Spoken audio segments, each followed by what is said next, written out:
Welcome to Metaphysical Soul Speak. I'm your host, Alanna Fox Starks. Well, guys, I hope that you're doing well on the full moon.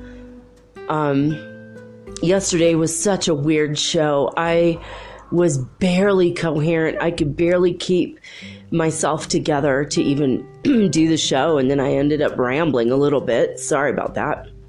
Sometimes I'm wont to ramble. But anyway, thank you for bearing with me. My voice is feeling a little rough, but at least my head is clearer than it was yesterday, thank God. Yeah, today's the full moon, so I don't know about you guys, but I feel a lot better than yesterday. I guess the energy leading up to the full moon for me was like it was way crazier than today. Today it's like, finally. And I just feel so much relief. I just feel relief. Could be just because I'm feeling a little bit better. Also, I heard from my oldest kid, and that always makes me feel good. When I haven't heard from him for a week or something, I start to panic. Typical mommy. So I wanted to start today's introduction with the notes on the Schumann Resonance. So at 9 o'clock UTC time, they state, from today's graph, we see that yesterday from 14 to 17 UTC time, no data were detected. Could there have been another significant peak? Today, the situation has returned to almost calm. And then at 1700 UTC, the evening report states, after an apparently calm day, we suddenly have this powerful activity that started with a first peak at 35 hertz at 6 and later another at 24 hertz at 12:30 UTC. And finally 1 hour at 50 hertz from 14:30 to 15:30 UTC time. So that was cool. We had a full hour of 50. It's pretty interesting, yeah? So there you have it, at least for the Schumann Resonance. It's a little bit of activity. That's nice. It's nice to have that. I don't know if it's a reflection of what we're thinking and what our hearts are resonating that gets recorded, or if it's energy bombarding us from the sun or from God knows where. Literally only God knows where. But the Schumann Resonance is always very, very interesting. Now, to continue this week with church disaster news, I suppose. This is Easter week, and I don't know, maybe the goddess Ostara is taking back her power finally, churches and Christianity hijacked the beautiful, lovely festival of Ostara, which was on March 21st, the spring equinox, and then made it like a month later and called it Easter. But it was the goddess of spring and all the rites of spring and, beauty returning back to the world with the new flowers, and, the sun is more light in the sky, and Ostara is beautiful. It's a beautiful pagan rite that the Christianity has hijacked, basically, now over a couple thousand years. I don't know if it has anything to do with this or not, but it's very funny. Not funny, but ironic to me. There's even more news now after the Easter week, Notre Dame Cathedral burning. Now we have news from South Africa, which is very sad news, I might add. I mean, in Notre Dame Cathedral, they claim no one was in the building, and then today I saw footage of somebody walking around the building. They claim they can't get into the building, and then they say it was definitely not arson. Well, how do they know? They can't get in the building. But nobody died, as far as they know. How would they know? They can't get in the building. And only 3 or 4 people were injured, and they were firefighters, and thank God they're on the mend. They've been hospitalized, and they were on the mend. So I don't know, the Notre Dame thing was kind of crazy, right? Well, there was Good Friday service at a church in South Africa, and 13 people now have died from this church, and many more were actually injured when a wall collapsed. And it was the start of an Easter service at a Pentecostal church. It was going to be an all-weekend thing, and some women were sleeping next to this one wall when the wall collapsed, and they were all killed. One was an 11-year-old child. So prayers go out to those people today. It's very sad. This was in the coastal province of KwaZulu-Natal, and they're blaming the tragedy on heavy rainfall. So nature has taken itself back, taken its own land back, I guess, by collapsing a church. I don't know, it's very weird, right? It was expected that the person in charge, let me see here, the labor minister, Mildred Oliphant, was planning to attend the Good Friday service and didn't. Just something stopped her from going, and she might have been killed. So pretty weird, right? She was a member of the church, but she said, even at this difficult time, we still need to trust in God. Well, I could not agree more with Mildred. We do need to always trust in God no matter what's going on around us. I did mention this week, once or twice already, that we need to turn towards our deep spirituality that is inside of us, and maybe rely less on outward religions that were created by men. Jesus himself never created a religion. He was not a Christian. In fact, he was a Jew and an Essene, which is a spiritual sect. So, I don't know. I feel like we need to rely more on our personal connection to God rather than our, connection to God through pastors, priests, ministers, etc. Even though I am a reverend myself and doctor of divinity, actually, I kind of wanted to have a church, but only a spiritual church, like not a religious-based church, because I feel like it's not in people's best interest to follow a leader as much as it is to follow the lead of God within inside of themselves. So, tonight's topic, I have one more story to read before we get to tonight's topic, but tonight's topic will bring you closer to that spiritual longingness and knowingness within inside of you. Will help you achieve peace and hopefully infinite bliss. I'm going to teach you guys, if you don't know how, I'm going to teach you how to meditate. And if you already know how to meditate, maybe I'll give you some ideas that you hadn't thought of before. And I'm going to ask God to channel through me, so I have no idea. I have a list of what I want to talk about, but God usually supersedes me and takes over and speaks through my body. So sometimes I channel God directly. I'll be going in one direction and then boop, he takes over, and it is what it is. So we will see how it turns out at the end. I do have another really strange story tonight. In Liberia, the Liberian president, George Weah, has been forced to leave his office in order to work from his private residence because of snakes. Yeah, you heard that right. As if this show hasn't been snaky enough over the past couple months, there's yet one more snake story. This is so weird. 2 black snakes were found in the Foreign Affairs Ministry building. They were told to stay away until the 22nd of April. So here we have 2 snakes and 2-2. 22 of April, which incidentally is also Earth Day, is it not?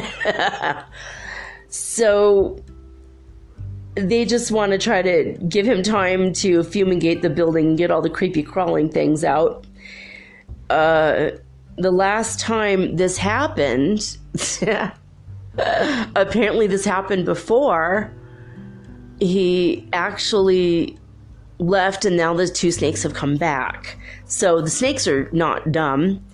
They smell that they're trying to fumigate, or they hear the people near their walls and they leave. So I'm sure the snakes will come back. They like living there, apparently. So the snakes were never killed before. There's a little hole somewhere through which they made their way back, said Mr. Toby, who was trying to attack and kill the snakes but couldn't. Oh, George Weah had a couple years back. I'm sorry, wait. It was actually in 2006. I guess their equivalent of the White House had been destroyed in a fire. It's another fire story. So now we have fires and snakes. So pretty strange. You know, I guess he's only been the president for 1 year, but they hadn't actually rebuilt the presidential house. And so the president of Liberia, whoever the president has been over the past, 17 years, is that right? I don't know, math. I can't do math right now. So anyway, he's been working out of the Ministry of Foreign Affairs, and now there's 2 black snakes in there and he had to leave. I thought that was a really strange, bizarre story I came across today randomly. But it was weird because, okay, in the morning, and you know how it is when you're sick and you've got a fever, you have these really freaky fever dreams, Like, I had a dream my son snuck into my private bathroom that I have. You have to go through my bedroom to get to the bathroom. And I'd had this stupid dream that he came in, and because he was sick, that he used up all of my toilet paper blowing his nose. And then when I went to go blow my nose, there was no toilet paper. It was just like an empty roll. And I was furious. I woke up going, well, that was so stupid. He would never do that. And we have plenty of toilet paper in the house. So it was just like one of those weird venting dreams, venting the idea out that I won't have the ability to blow my nose. Really stupid dreams. You have stupid dreams like that, your fever dreams. Well, I kept having this dream that was more of a message from the animal kingdom again. And there was these 2 black snakes, and they were like black mambas.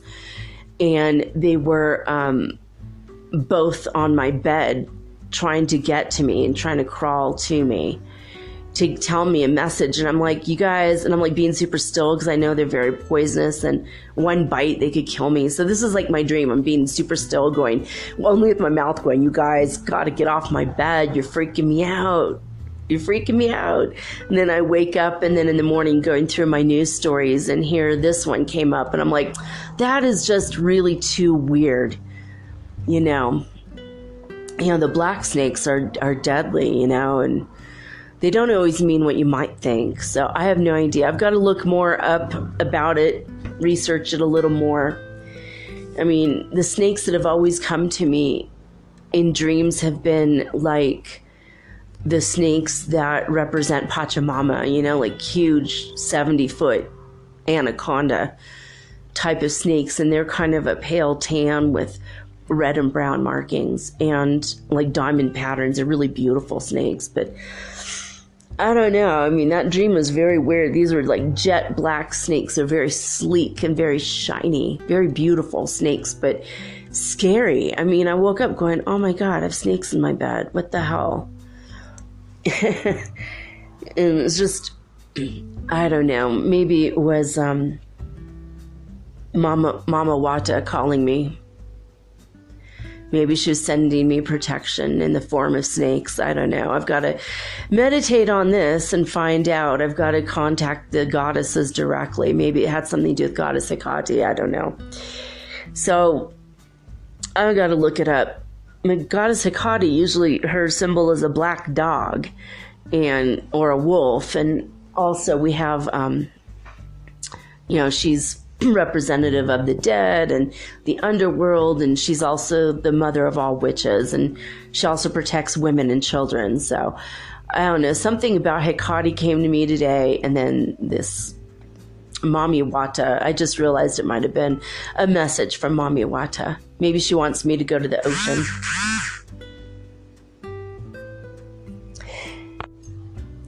So another thing I did want to mention, just because, this church collapsed and 13 people died. The number 13 is the death card in the Holy Tarot. And I did want to mention that even though the Notre Dame Cathedral Tower collapsed on the 15th, and the Tower card is the 16th card, the Devil card is the 15th. The 15th major arcana. So I just thought it was very strange. I mean, there's connections with death, the devil, and even though it didn't happen on the 16th, the Tower card as well, because the Tower, it was pretty much, you look at a picture of the Tower card, that's pretty much what you saw, with the one exception being there were no people jumping out of the tower this time.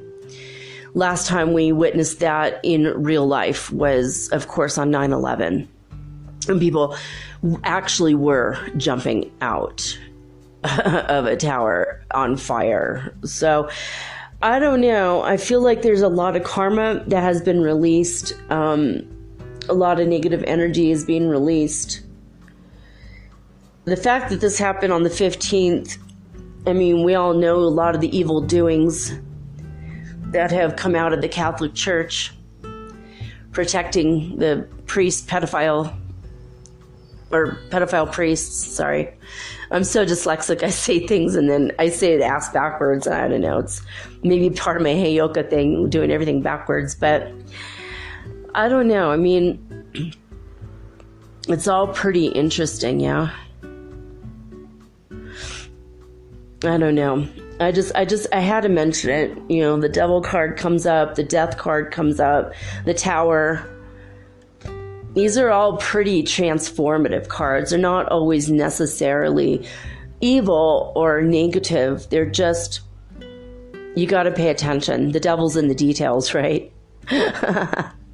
So you've got to figure out interpret your own meaning. If you get anything personally out of it, or if it's just more significant world-wise, related to the world. Anyway, so let me connect with my higher source, which I already was connected to. Are we at 96 again today? Are we above or below that? Okay. We are on the Ascension Scale at 96. Ascension Symptoms Scale.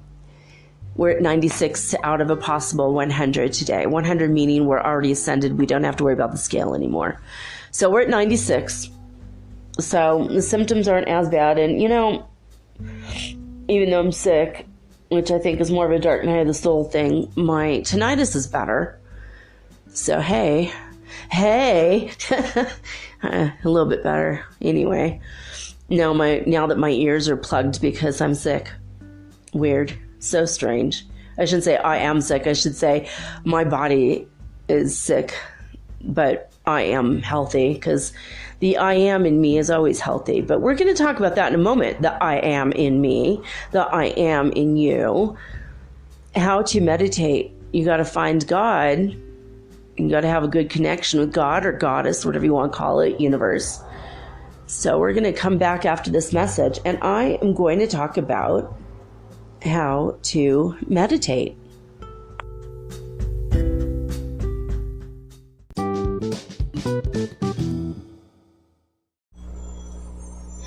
Hey you, have you ever thought about having your own podcast like me? Was it even a New Year's resolution? For me, it sure was. But as I've been looking into this for months, I was daunted. There's so many questions I had. When I was trying to get this off the ground, I was wondering, how do I record the episode? How do I get it across all the platforms? How do I get my podcast on Apple Podcasts when I don't even have an iPhone? How do I get it onto Spotify and all the other places? How do I get people to listen? And how do I make money from my podcast? How do I edit it? Oh my God, I had all these questions and I was so confused until I discovered the simple answer is Anchor. Anchor is a one-stop shop for recording, hosting, and distributing your podcast. Best of all, it's 100% free and it is ridiculously easy to use. And now Anchor can match you with great sponsors too, so you can get paid to podcast. All you need to do is record it. You don't have to go out and look for people to advertise on your show. They help you. So basically what I like about podcasting is I don't have to have a video of myself. You don't know if my hair is dirty or if I'm still in my pajamas or even if I'm wearing makeup. Haha. And it's so easy. I could do this from the comfort of my own home, in my living room, using this amazing app right from my cell phone. So easy, right? So if you've always wanted to start your own podcast and make money, by the way, doing it, please go to anchor.fm/start. That is anchor.fm/start to join me and the diverse community of podcasters that are already using Anchor. Again, that's anchor.fm/start. I can't wait to hear your podcast and I can't wait to favorite you. Woohoo! Let's be broadcast podcast buddies. I'll see you there.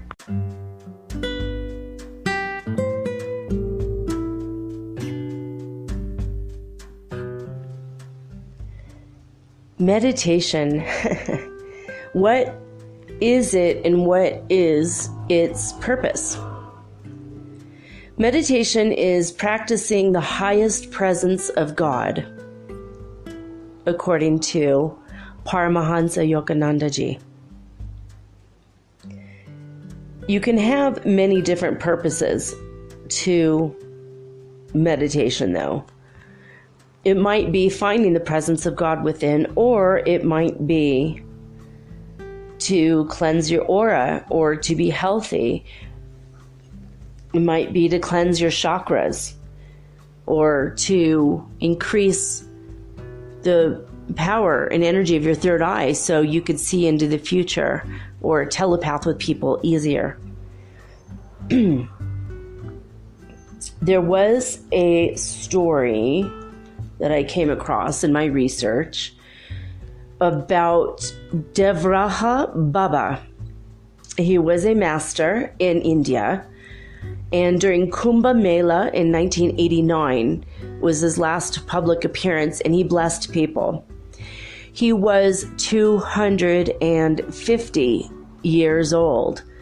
Lest you think that meditation doesn't do something good for your health, there's this story. Dozens of people came out to see this guy. They couldn't believe it. He left his body consciously on June 19th, 1990, of his own free will. When you meditate, you can do that. When God calls you home, he'll call you directly, and then you go out the top of your head, your crown chakra, or probably now that we're implementing the 12 chakra system higher than that, you leave your body. If you meditate long enough, you're going to leave a perfectly preserved body. This man, he was a holy man, a wise man. He was obviously a sadhu and a yogi. He was very fond of cows. He said that the cow is the only living thing in which its urine and manure have medicinal properties. Huh, weird, I didn't know that. I mean, I know you could burn cow pies that are dry for fuel. And a lot of people on the prairie going across the United States in covered wagons used cow manure to heat their coffee in the morning and to cook their breakfast and their dinner. Pretty weird, right? Most people don't know that. But this yogi's last words were, "Save the cows." Obviously, he was from India, where cows are considered sacred, and that's why. One reason why. But he was 250 years old when he died.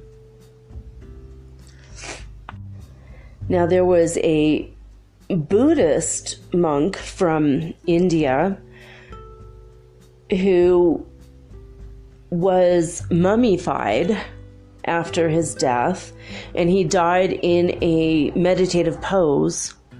He left consciously, and his body is 1,000, or at least the mummified part is 1,000 years old. And about a year and a half ago, they ran this golden statue, which was literally this man's body covered in gold.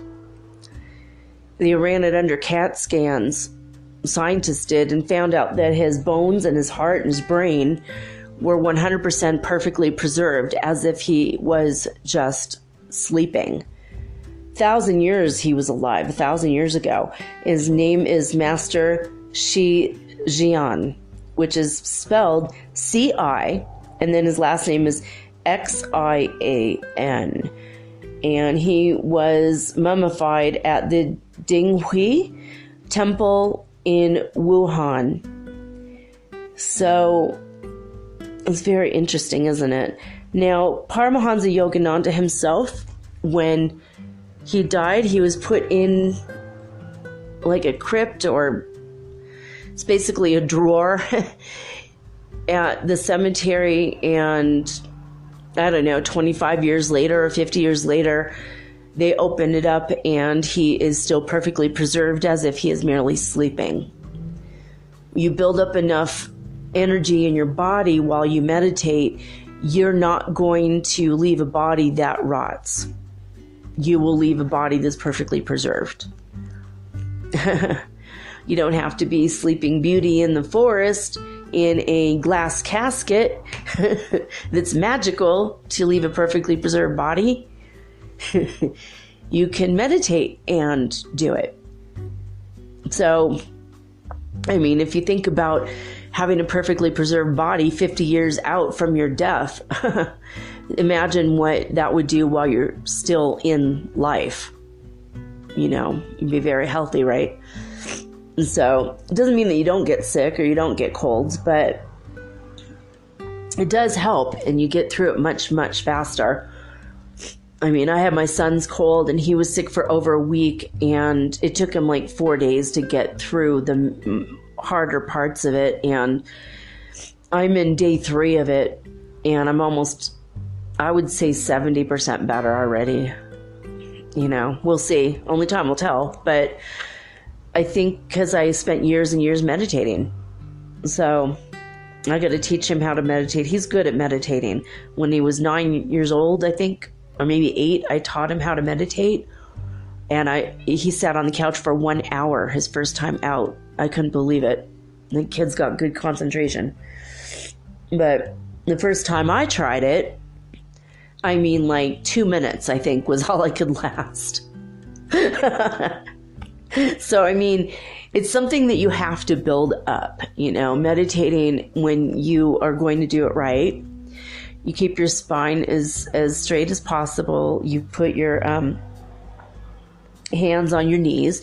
You could sit upright in a chair, or you could sit on the floor on a cushion and put a little blanket around you. But the first time I tried it, like I said, it was like 2 minutes, 3 minutes. It was like, I'm done. My body couldn't handle it. I was in pain. I was distracted.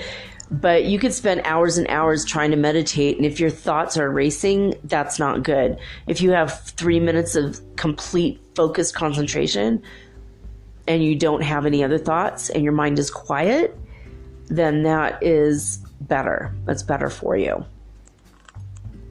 All right. So there's many, many different kinds of meditation. I studied with 2 different mystery schools, as I mentioned before. Builders of the Addendum, their style of meditation is you have to read the lessons and you sit with a card for 10 minutes a day with a Holy Tarot card that is uncolored. And then after you've gone through all the cards without coloring them, then you have to color them, but only one color at a time. So like maybe you'll start with yellow or whatever. Well, you have to do it through the lessons. You can't just do this on your own. Okay.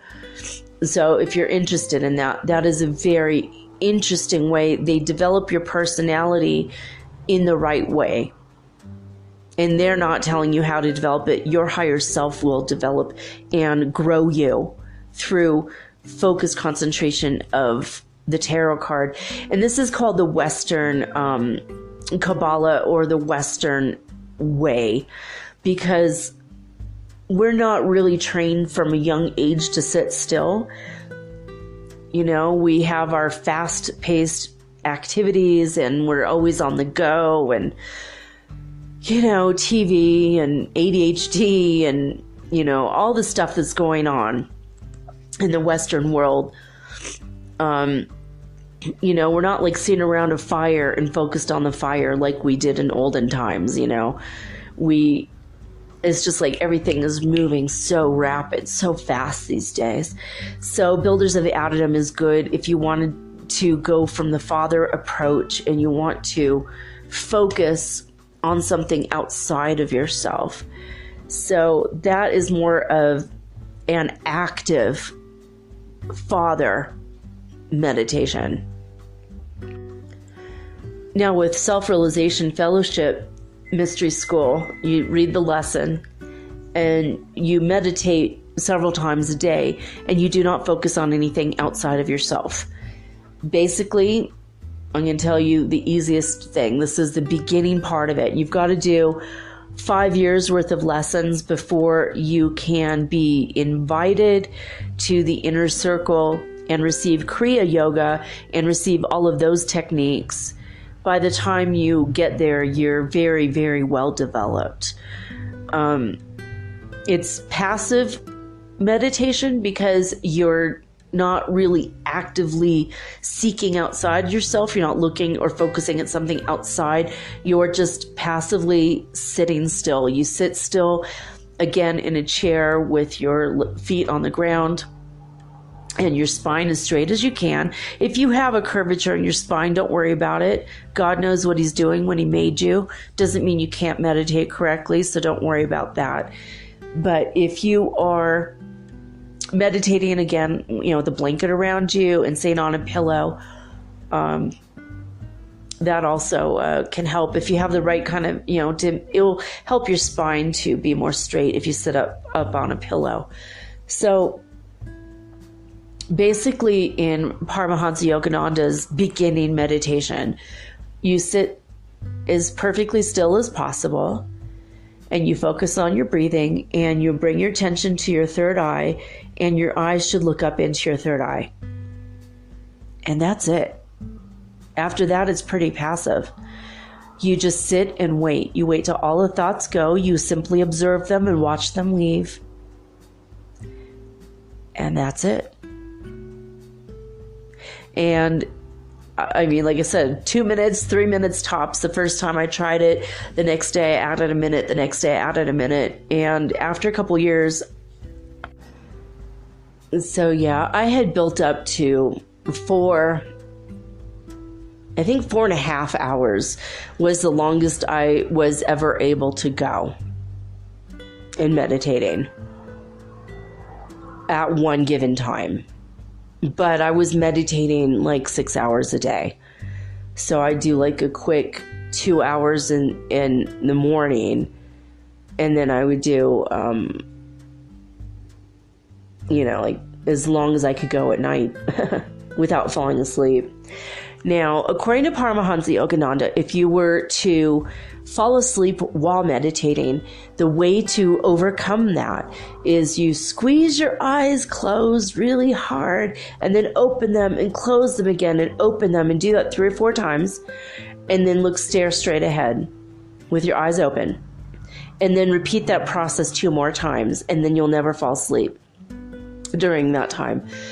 Another thing is, if you do take lessons from Self-Realization Fellowship because you want to follow a passive mother route, it's very gentle, very sweet. There's nothing outside of yourself. That route is very sweet. I like both methods, to be honest. They're very different energies, though.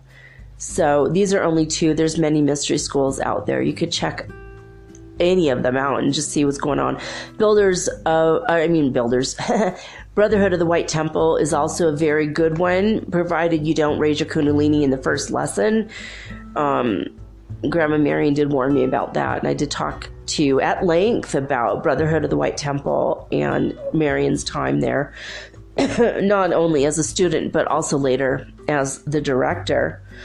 She revamped all of the lessons. I don't know where they are now. I don't know if the students kept her changes or not, if they went back to the other way or not.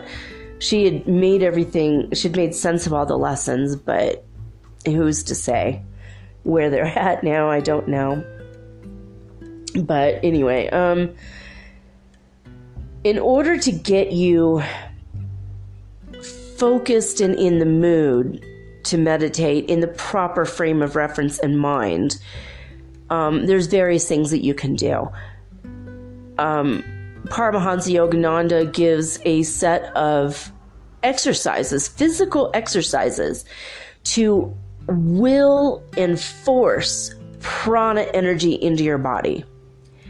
These exercises are amazing. They're called recharging exercises. And he has one in the morning where you're laying in bed and you're squeezing every muscle you possibly can for 30 seconds, and you're willing prana energy into your body. And then you release, and then you do that 2 more times. That is one of the best ways to energize yourself first thing in the morning. You just will it, you're like clenching every part of your body and then relaxing it. And then you clench every part of your body and then you relax it. Then you clench every part of your body and then you relax it. And then before you meditate at night, that's what you do before you wake up to go meditate in the morning. And under his program, I was getting up to meditate at 6 a.m. every single day. I was very dedicated to the practice, and I did it every day, even though you all know I am definitely not a morning person. But the reason for that, and then also at night, I'd meditate at midnight. So imagine meditating for 4.5 hours at night and going to bed at 4:30 in the morning, and then waking up at 6 o'clock to meditate until 8 o'clock in the morning.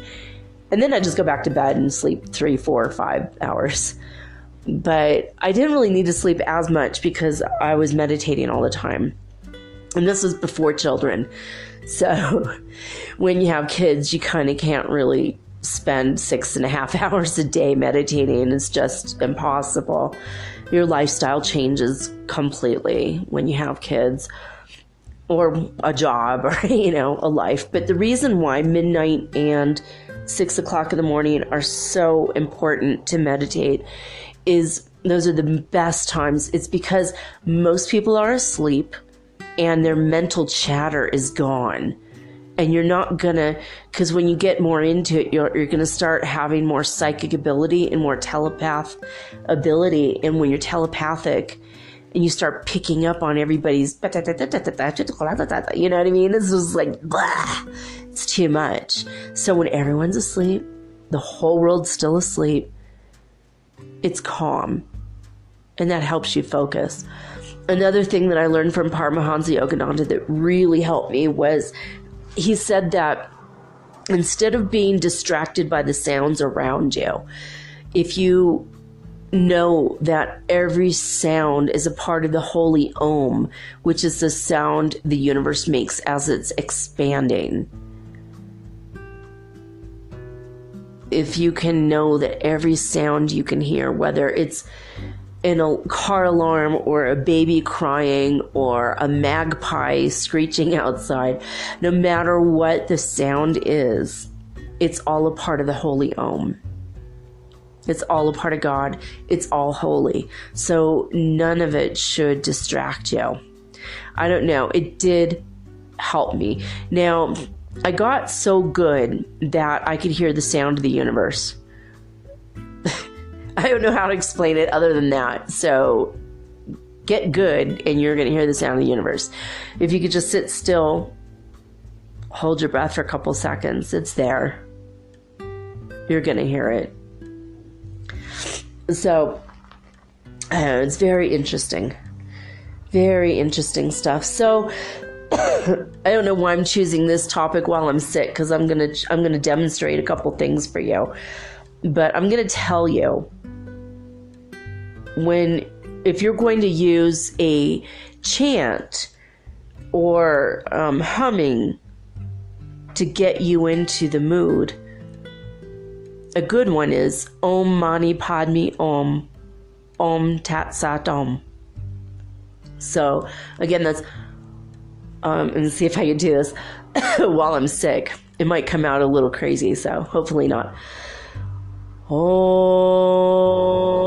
Mani Padme Om.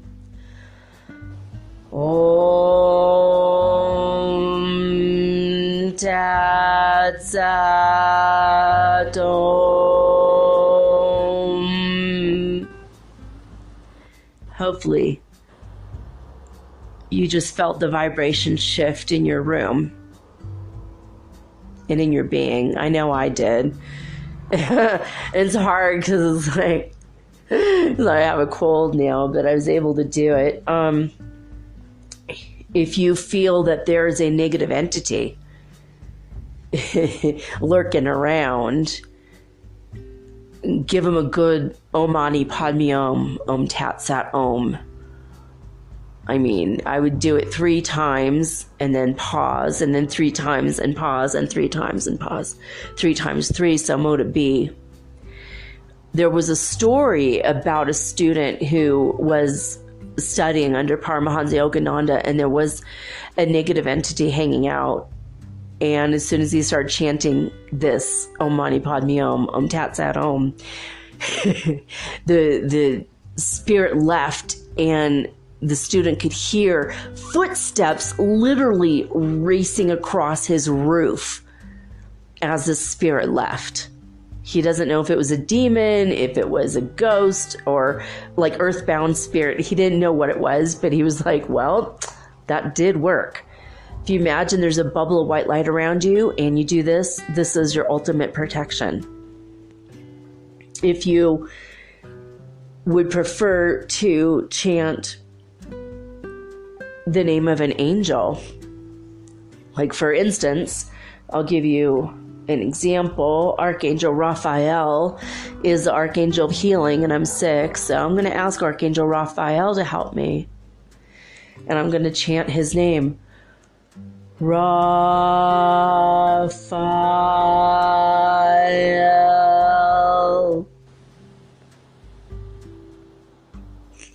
So there you go.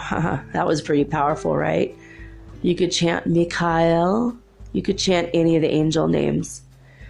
If you feel that you need to protect yourself, you're under attack and you need to do battle with somebody who is personally attacking you on an energetic level, you call in Archangel Michael, and when you ask him for protection, you can chant his name. Thus, Mikhail.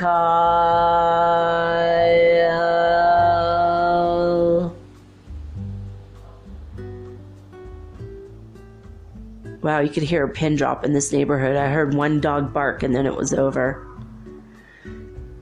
It's really powerful stuff. Don't do this lightly at all. Now, if you're going to meditate, you can meditate, like I said, as an outer meditation and have a focusing tool. You can have a little statue of your favorite god or goddess. You could have like maybe the Buddha in a meditative pose. He has a blissful look on his face. He's happy. That might bring you joy. Kuan Yin, she's another beautiful goddess from the Chinese tradition, and she's very soft, passive, feminine, very beautiful energy, just gentle, loving, soft energy. You know, like her energy kind of makes you feel like you have a light cotton blanket wrapped around you on a cool summer morning. Is her energy. You can focus on a candle.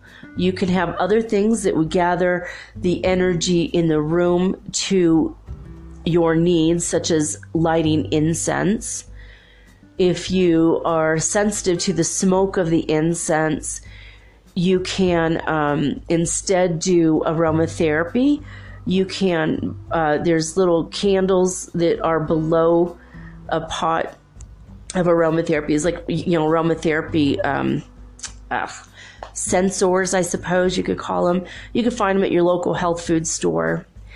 Even in Target or Walmart, you might be able to find them now. I don't know, possibly Dollar Tree. But you put water above, and then you drop your essential oils in the water. And as the water boils out, the scent of the aromatherapy is released into the atmosphere around you. Orange is always good for positivity and meditation. If you are interested in Asian gods, orange is a very popular scent. Also, putting an actual orange in a bowl and putting a bowl of rice out is a nice offering to offer your Asian gods and goddesses. If you are interested in any other gods and goddesses, I'm sure you would have different things for different ones. Like Mami Wata, for example, would be little statues of dolphins or crocodiles and seawater and seashells. If you were to have Goddess Hecate, the mother of all witches, that would be an equal armed cross that would be black. You know, or the Red Cross of the Red Cross is actually a symbol of Goddess Hecate, or a black dog, little black dog. So, but if you want to call upon love and you're interested in the Greek gods and goddesses, the Greek goddess Aphrodite, again, that would be a seashell. Pearls would be a good one.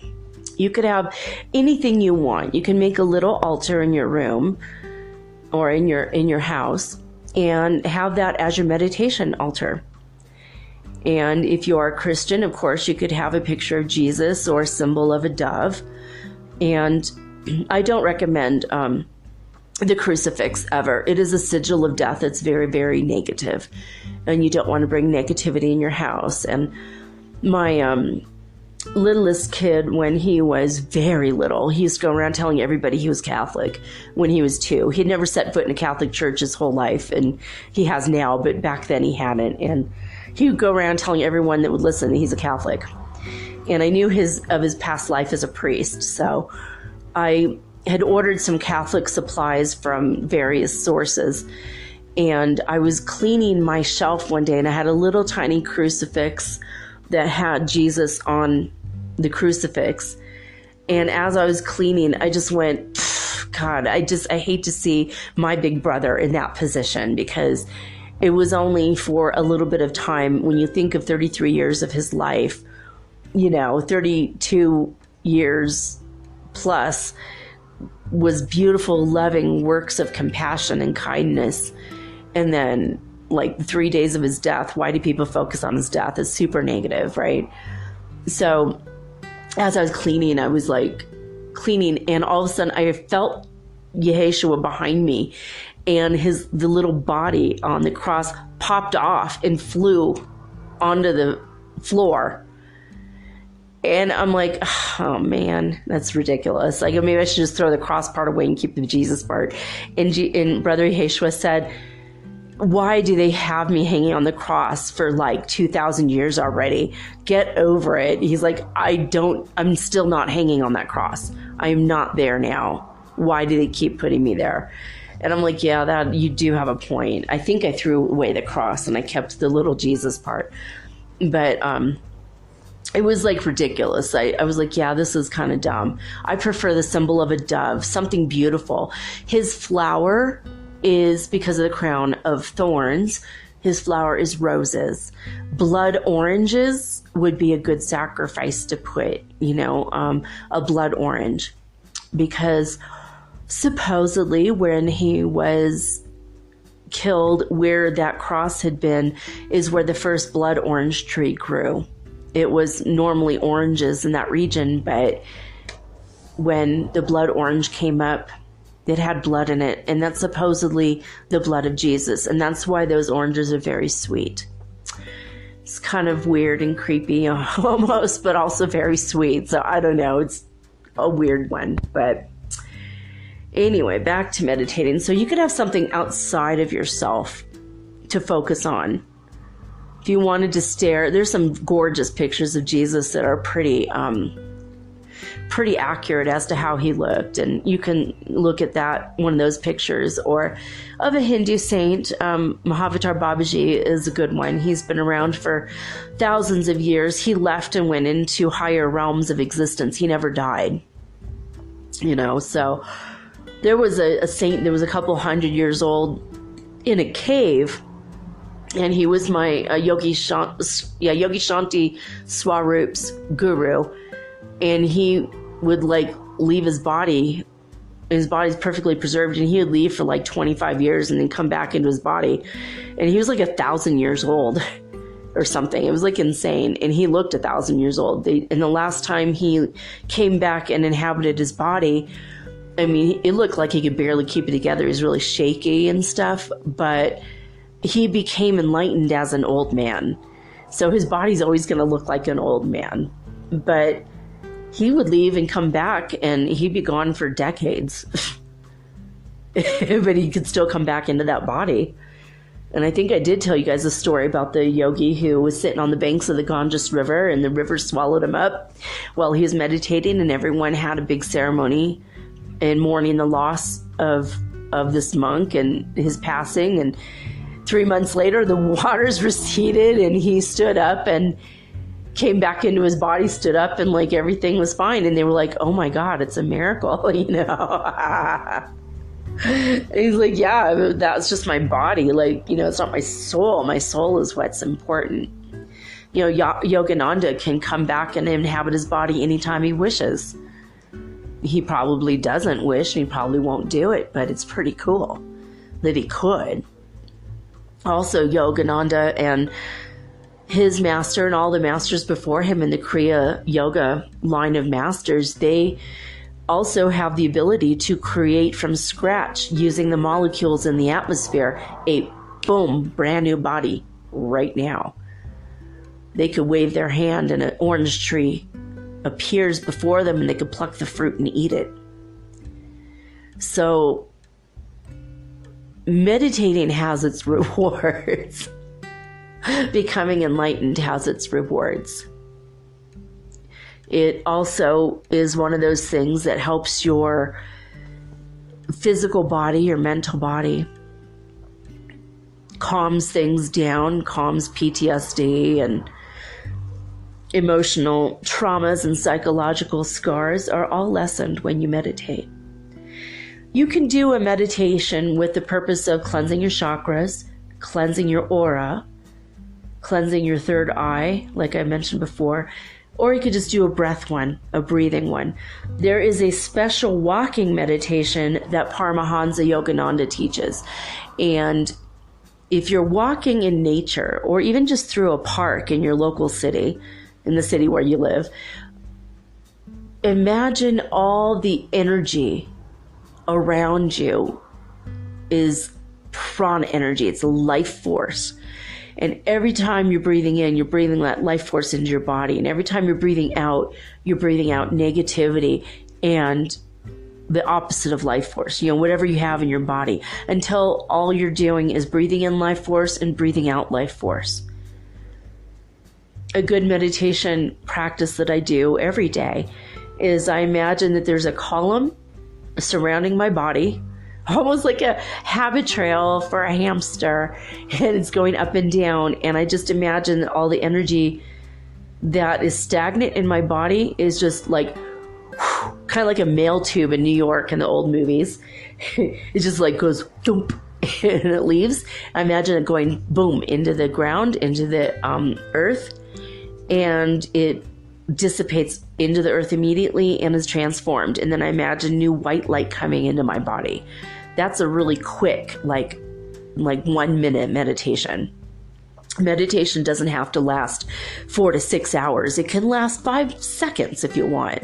As long as you feel good after, you feel refreshed, you feel the prana energy is there. Some people like to work with fire, so they like to have maybe a little fire pit outside, or a candle burning, or incense and a candle burning. And that's maybe an element you wish to work with. Sometimes, magically, you want to work with water. Before people in Islam meditate, they do wudu. And wudu is the act of washing your feet from your ankles down, and washing your hands from the wrists down, and washing your face and putting water on top of your head. It's fun when you go to a mosque, because all the women are clamoring around in the bathroom washing themselves, and they're taking their hijabs off, and then they have to rewrap their hijab, and now their water, is all over the hijab.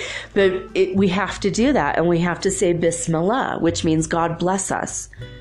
So we're basically saying, God bless us, God bless us, God bless us, God bless us, God bless us, with every little action, so that our feet will take us only to where God wills us to go, and our hands will only perform acts that God wills us to do, and that our head can only be filled with thoughts that God has given us, and that our faces are purified and sanctified in the eyes of God, so that we always have a beautiful countenance for the Lord. And we always put our best inner beauty outward, to the world. And we're supposed to say Bismillah when we enter the bathroom, because most accidents happen in the home, in the bathroom, right? And before we enter the shower, before we leave the house, before we go on any big trip, it's like a big thing. But it's like anybody in any religion or any spiritual walk of life, saying, God bless me, God protect me, universe protect us. So basically,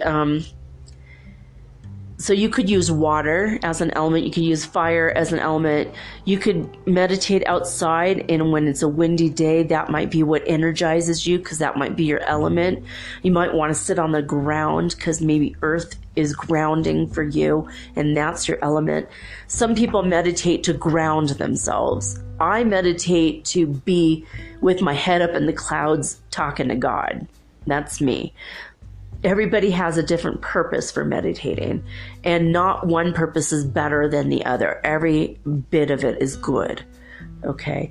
You can meditate with healing in mind. You could start with the tips of your toes and imagine that every single cell in your body, from the tips of your toes to the tip of your head, is covered in pure white light or golden light.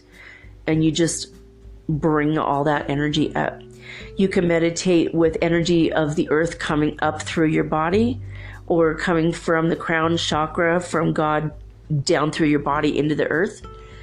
You can meditate, imagine the sun, if you're out in the sunlight, imagine the sunlight going right into your chest, and you're almost like you're breathing in the sunlight from the sun directly into your heart chakra, and then it's distributed throughout your body. That's a meditation the sun itself gave me the other day, a couple weeks ago. And rainbows, God told me to do the same thing with rainbows. You see a rainbow, breathe that energy into your heart chakra, and it will cleanse all your chakras. Your heart chakra will distribute it equally to where all the colors need to be in your body. And you could probably do a cloud meditation if water and air are your elements. You could pull in the white, puffy white, beautiful clouds energy into your body. And that's really good prana. If you go to the ocean, that's another great place to meditate. It will put you in a trance state immediately. And again, music, you can use music to put yourself in a trance-like state. Find the solfeggio frequency or binaural beat or isochronic tone that you resonate mostly with. Maybe use muscle testing, because maybe today it's 432 hertz and tomorrow it'll be 963. Or the next day it'll be 369. You never know where your hertz frequency will be serving your highest good and your highest purpose. You can, for healing also, you can go put yourself into a meditative state. Imagine that you're sitting on a point on the pink grid that goes around the planet, and imagine that energy coming up through your spine. Now, if you're going to do a passive meditation, you don't imagine a lot of other things. You just focus on your third eye or your crown chakra, and you withdraw all your senses from the outside world until you are only focused on your spine and your brain. And then you focus on your crown chakra and you draw all your energy into your spine.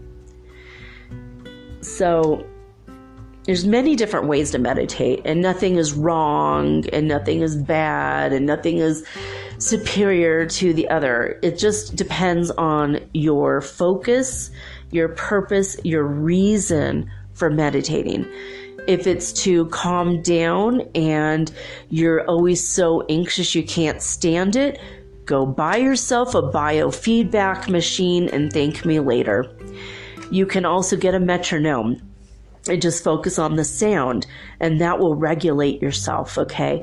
But a biofeedback machine will emit a sound, and it will change sound to a pleasing tone when you've achieved the calm state that you need. If you're stressed out all the time, if you're constantly focused on negative things or have PTSD or you have some issues with anxiety and fear, biofeedback is one of the best things that you can do. And you could just order the machine. It comes with instructions. You can look on YouTube for instructions. That would be a very simple meditation. You could probably download an app that would also do that for free. There are apps that you can look at. So gain into the 21st century a little bit. You can look at an app and it will tell you how to breathe. There's ones that have like a balloon that's blowing up or like being released, or it'll be like, there's a lot of different ones. So, or maybe it's like a wave, or it's just, there's a lot of different ones. But,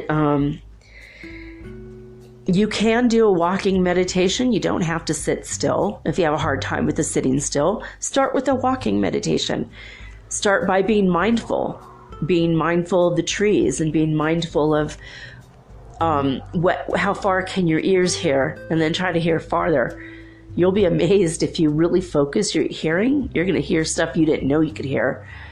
If you, and like Paramahansa Yogananda did say, if you imagine that the birds are singing the divine with divine joy, and you pull that divine joy into you. And if you imagine that the caress of the breeze on your cheek is God letting you know he's right there with you.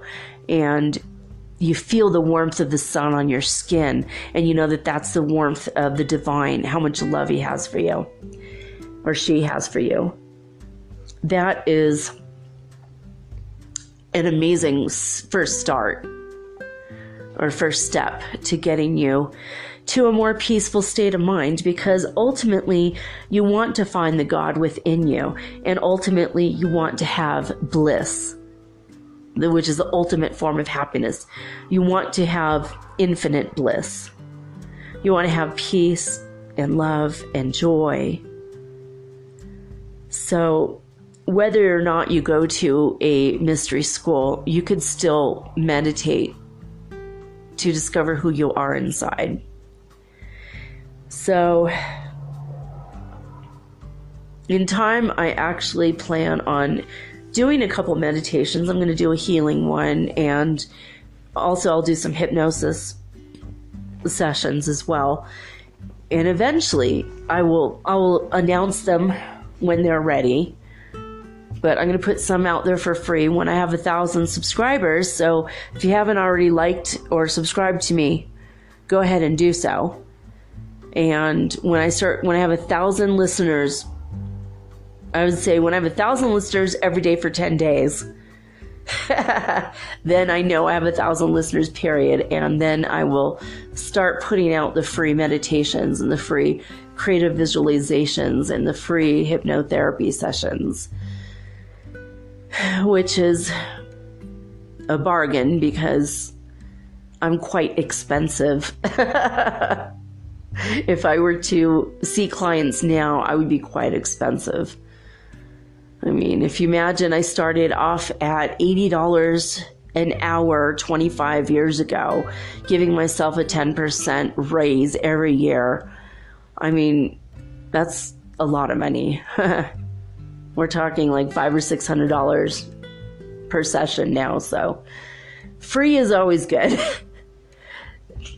I think that I've pretty much covered everything. I may do another episode later on chakras, so I'm not going to get too much into it now as far as what different chakras are, but you could work with different chakras. You could do a rainbow meditation, as I said, and imagine each layer of color.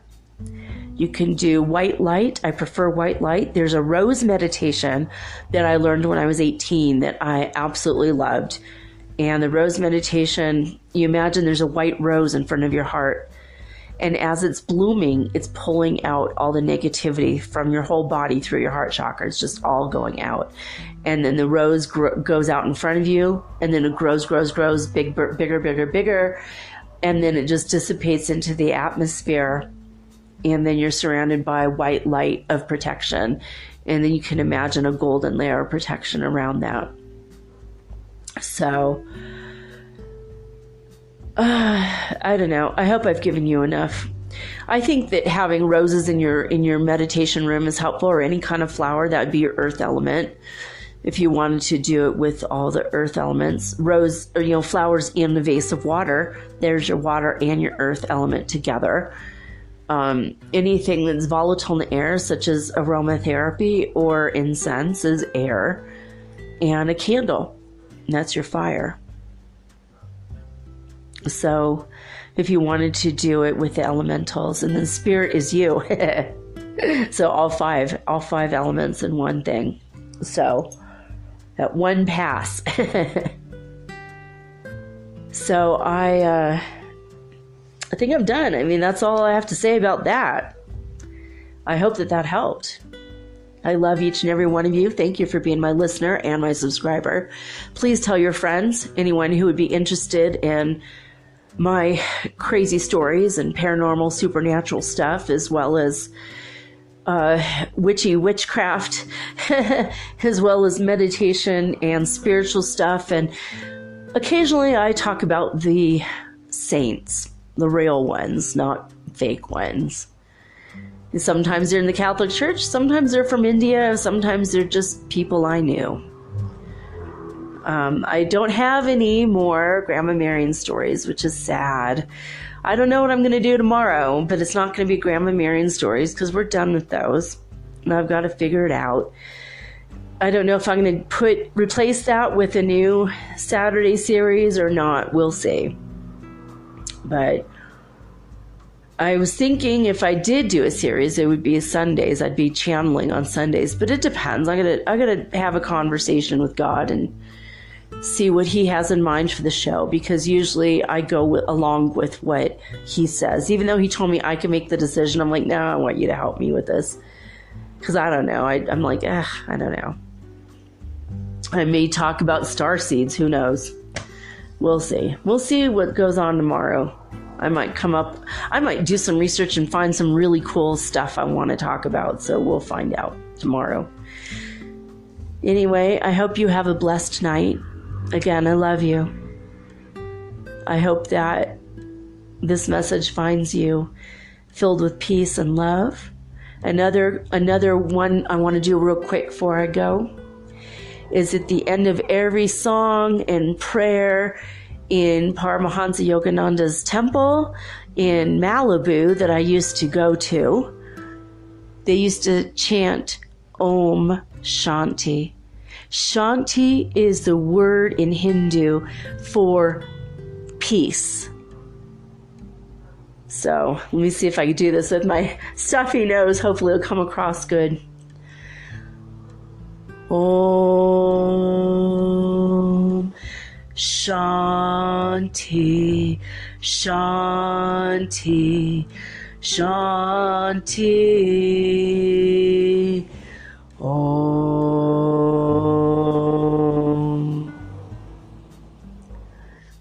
All right. Shanti.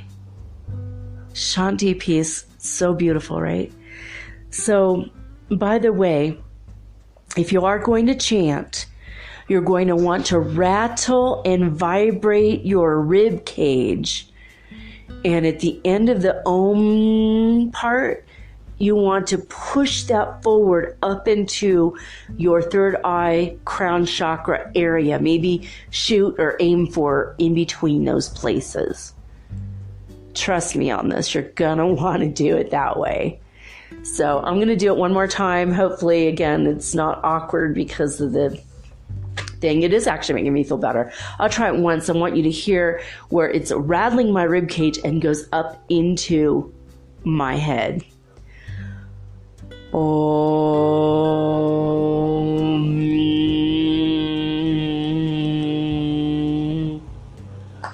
Oh, actually, that cleared my sinuses. I should probably sign off and go do that like 21 times. That's going to help me a lot. All right. Well, happy meditating, guys. I'm signing off now with peace and love and joy and the high vibes of the holy fifth dimension. Until next time.